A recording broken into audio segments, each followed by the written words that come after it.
the format for tonight's show, just so everybody's tracking because it's a first for us as well, we're going to be doing 10 rounds with Justin and TJ. We're going to try to keep it to roughly 10 to 15 minutes or so. And that's it. We're going to have some fun. We've got Rich. What's up, guys? And we've also got Justin and TJ from Alpha Cigar Company. I went over to China in 2008, kind of check out the lay of the land and everything. And it turned out the most important thing that I brought over there were my cigars. So I brought, a full humidor and a few bundles of my favorite smokes.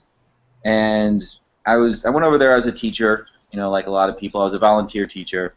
And every time I went out to go to a bar, restaurant, hang out with friends, I'd bring a cigar to light up after dinner or whatever. And people were always asking me, about the cigar, and they want to take a puff, they want to try it, all of that.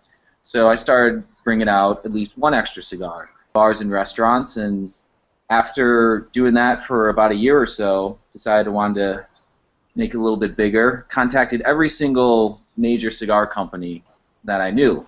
And almost no one responded. I gave emails, phone calls, tried to get in contact with people like, hey, I want to sell your cigars in China.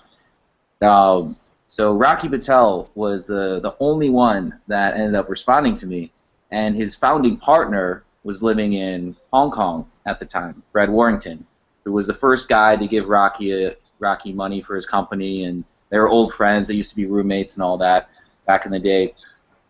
And so started selling Rocky Patel cigars there as a small distributor and got a little bit bigger, little by little. And then one day I was in a bar and I met Justin, who was hanging out there. I studied to be a sommelier after college, so I got a degree in history, which wasn't that useful. And I continued, to study wine because my mom was a sommelier. And then that's how I got that job. And yeah, we met at a bar. I think there was a Blackhawks game on, and TJ was asking the bartender to put it on or something, and then we started talking about Chicago. He actually gave me my first real cigar. The first cigar I smoked was a fake Cuban, but TJ gave me a... It wasn't from me. No, it wasn't from TJ. He gave me a Rocky Patel Edge Corojo. And then ever since I tasted that Rocky Patel Edge, I was like, man, this is what a real cigar tastes like. This is awesome. Round one. What's your elevator pitch for Alpha Cigar Company? I'd like to start out by saying that we're the world's first premium absinthe-infused cigar, which is true by all accounts. Done many Google searches and anything close to that. Found some weird stuff. When you dig deep in Google and all that, you find some weird stuff. But no absinthe-infused cigars. And so world's first absinthe-infused cigar. We're premium cigar, long filler, aged tobacco. No artificial flavorings. We don't dip the cigar in sugar, no sugar cap, anything like that. The absinthe that we use for the infusion, it's a light process. We do just a light misting on one of the leaves that gets rolled into the cigar. And the absinthe that we use comes from Justin's family's company, La Maison Fontaine. It's a French absinthe, top shelf absinthe. And there's 3 absinthe that the company makes, and we have 3 blends. Cigar blends, and each one we use a different absinthe for each blend. So we've got our Ecuadorian Connecticut wrapper blend, and all of our blends have a Dominican binder and Dominican and Nicaraguan filler. So the Ecuadorian Connecticut, we use the traditional white absinthe for. The San Andres Claro, we use a chocolate absinthe liqueur hybrid, which That's my favorite one. Lean a little bit more later about that. And then the green absinthe we use for the San Andres Maduro. So we've got those in 4 different sizes, something for any time of the day. Half Corona, Robusto, Box Rest Bellicoso, and a Gordo. And then to kind of complement or mirror our absinthe-infused series, we have the Diffuser series. We don't use the absinthe for any kind of infusion for the Diffuser series, so it's just the cigar on its own. I would say all of our cigars we shoot to be, in that 90+ rated range, and I think you guys did a review for us, and I think it was somewhere around there. So, we hit our mark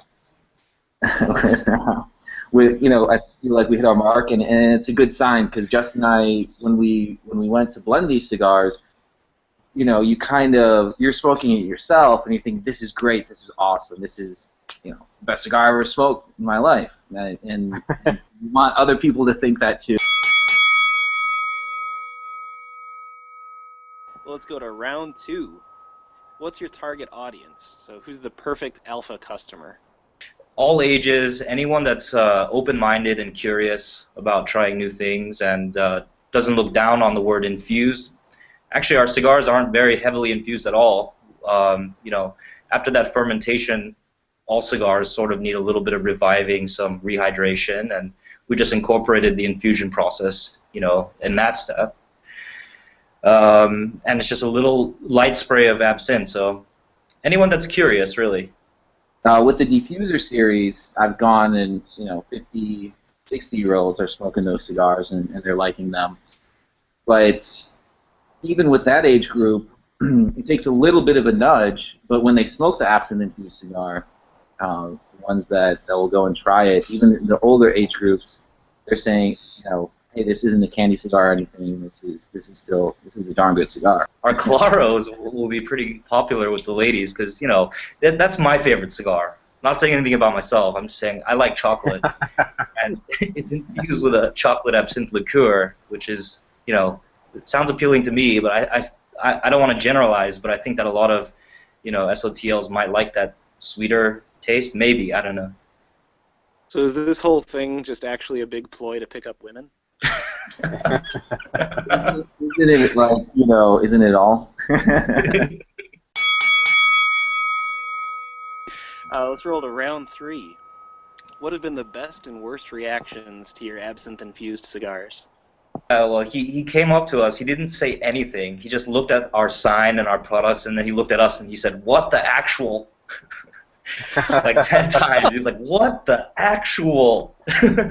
And we were like, well, it is what it is. Try our cigar. They speak for themselves, But, and then he basically just walked away, which was like, whoa. Yeah. So that's actually like the best and the worst. Round 4.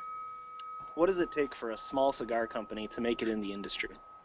Like all those motivational posters from elementary school, like back in the 90s with the cheesy epic view, that's all true, Follow your heart, knowledge is power.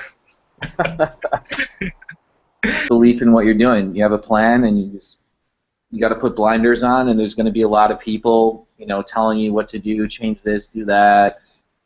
This isn't going to work. Like, we've had straight up people tell us, like, you guys don't have a snowball chance at this, and you just got to have blinders on and believe what you're doing, and just keep going.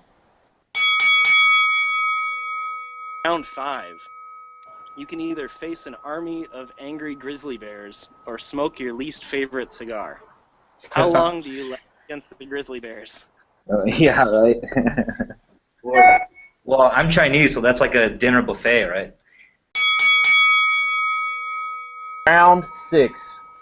How important was it for you guys to make a defused cigar? And does it say anything about your brand? Was it a statement of any sort? The diffusers are the exact same tobacco blends as the infused series. So what we're trying to say is basically we're not trying to hide anything. It's a really good cigar. Definitely, we're proud to be able to have our absinthe-infused blend and then to have the diffuser blend.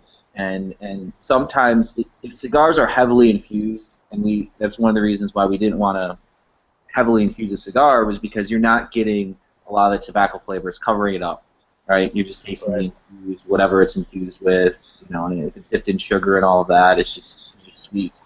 But with our cigars, we don't do that. Our filler is 100%. It's aged. It's long filler. It's premium tobacco in there, and the infusion is meant to complement that, not overtake it or anything. And then the diffuser, you could go and you could see and you could smoke the cigar and say, yeah, like we're not hiding anything. There's nothing there, and that we're trying to cover up. And the cigar in and of itself, like, we feel like we've got a great cigar there as well. Hell yeah.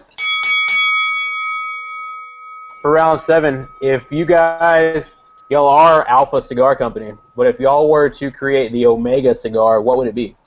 We've got some crazy. I mean, if you guys think Absinthe-infused is a little bit off the wall, we've got some other stuff in the works that's you know, even more out there. And what can you guys tell us about the difference in cigar smoking, maybe the culture, or anything else between the U.S. and Asia? At least where TJ and I met in China and sort of like the hinterlands, like inner China, second-tier city, third-tier city, basically anything goes with cigar smoking. You could smoke in an elevator and there'd be like a pregnant woman next to you, and you know, like no one would raise a, you know, bat an eyelash. But Yeah. also, it's just great that you can smoke in bars there, like pretty much any bar, any hotel lobby, Restaurant. But I would like to add that in Asia they've kind of already gone through it with wine. So they used to just drink in China, a rice liquor, a very strong, potent liquor like sake. In China it's like sake but times 10. Yeah, it's called baijiu. Baijiu. But they got into wine. They got into wine majorly. And they're very well educated now in wine, and it's not just, they don't just drink wine from France or Italy. They drink wine from all over the world now, and they know there's good stuff out there, and they love to learn about it and everything. So now they're still kind of stuck in, oh, it's either Cuban cigar or it's not a premium cigar. But they're starting to learn more about Dominican cigars, Nicaraguan cigars, Honduran, and I think it's only a matter of time before they start to appreciate cigars from other countries, not just the one thing that they've, you know, heard when they were younger. You know, when they get into a hobby, especially, you know, males, you know, that are professional males, they get really nerdy about it. They'll do all this research, you know, and that's definitely in our favor for non-Cuban cigars. I think, you know, it's a matter of time. It's going to happen. It's starting to happen. Where you're going to see a lot more interest in China and other cigar brands. What's something that people don't know about either of y'all? So if you're to put your personal lives out there a little further, what's something that's just not commonly known about you? TJ wears tighty-whities. That's actually not true. If it's not true, why are you so upset about it? Oh man, what are we in, like this is like 3rd grade, 2nd grade? I don't know. Whiteys, get them! There's nothing I'm hiding. It's all on my Facebook page. Add me. I'm Justin. Justin Yeo This is Hansen. for the 80s. He's trying to get Hansen. But no, Justin. He's actually ex Royal Danish Air Force. He served in the military for a time in the Air Force. Cool. I always thought that was pretty cool. He's an excellent sportsman. He does everything. There isn't a sport that he can't play. TJ, when's the last time you played Quidditch? Be honest. You know, That's an actual thing. that was something I you know, I got to get on that, man. As a bonus, we were talking before the show about zombies and loadouts and prepping and all that kind of stuff. So I'm really curious about y'all's zombie loadout gear. What would be in your bag? What would you carry? That sort of thing. I mean, yeah, like I said, I got a bunch of ammo crates filled with cigars and actual things that are useful. You know, I got my little, what's it called? Air pellet rifle, because I figure, you know, if, you know, in a zombie apocalypse, what am I going to eat, right? So I got to hunt. So I have like a, you know, 22 caliber air pistol. Yes. Crossman, you know, those classic American ones with they're just a pistol size and you pump them. That's definitely that. Antibiotics, food, that kind of thing. What would you wear, Cigars. Justin? Come on, man. I need the data. What would you wear? I would wear my old service uniform. I mean, I got it. I'd also use my old service, you know, right? Not the exact same one, but you know, I'd use the. It's M. You guys call it M1 No, yeah, M4 carbine. Sorry, M4 carbine. Just because I know that gun really well. I love that gun. Yeah. For me, I think the answer is pretty simple. I just have a ton of cigars and booze. I would be set, and then if I need anything, just do a little bartering. Like local, barter with the neighbors and stuff. What would you wear? Yeah. Oh man. Yeah, I don't know. Definitely not gonna leave my tidy whities behind. All right, guys. Do y'all have anything else for our viewers as one final bonus before we close it out? TJ and I have set aside a travel budget for every month, and basically, if you want us to come and herf, we'll come at the drop of a hat. Just ask. Go to alphacigar.com and contact us. Yeah, well, yeah, We'd love that. Like, drink some absinthe. We're definitely going to be traveling around. So, if you guys want to herp, hit us up and we'll make it to you. We'll make it happen.